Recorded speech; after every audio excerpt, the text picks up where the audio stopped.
புனித ரம்லான் மாதம் வரப்போகுது இல்லையா? அதுக்கு சவுதி அரேபியா ஒரு ரொம்ப முக்கியமான அறிவிப்பை வெளியிட்டிருக்காங்க. அதாவது மக்கா ஹரம் ஷரீஃப்ல இந்த வருஷம் சிறப்பு தொழுகைகளை யார் நடத்த போறாங்க, என்ன டைம்னு இப்ப நமக்கு தெரியும். முதல்ல எல்லாருமே ரொம்ப ஆவலா எதிர்பார்க்கிற தராவீஹ் தொழுகை, அது எப்படி நடக்கப் போகுது பாத்தீங்கன்னா, இந்த தொழுகை மொத்தம் 13 ரக்காயத்கள். அதுல 10 ரக்காயத்கள் தராவீஹ், அப்புறம் 3 ரக்காயத் வித்ரு. நமக்கு எல்லாருக்கும் தெரிஞ்ச உலக புகழ்பெற்ற இமாம்கள் ஷேக் அப்துர் ரஹ்மான் அஸ்ஸுதையிஸ், ஷேக் மாஹிர் அல் முயைக்கிலி, இவங்க எல்லாரும் இந்த லிஸ்ட்ல இருக்காங்க. இது உண்மையிலேயே உலக முஸ்லிம்களுக்கு ஒரு பெரிய சந்தோஷமான விஷயம். அடுத்து 2வதா தஹஜ்ஜுத் தொழுகை.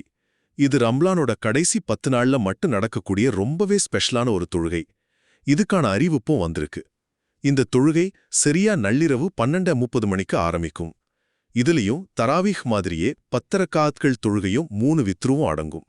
சுருக்கமா சொல்லணும்னா, இந்த வருஷம் மக்காவோட ரம்லான் தொழுகைகளுக்கான இமாம்கள், நேரம், ரக்காத்கள்னு எல்லா விவரங்களும் இப்ப அதிகாரப்பூர்வமா நமக்கு கிடைச்சிருக்கு.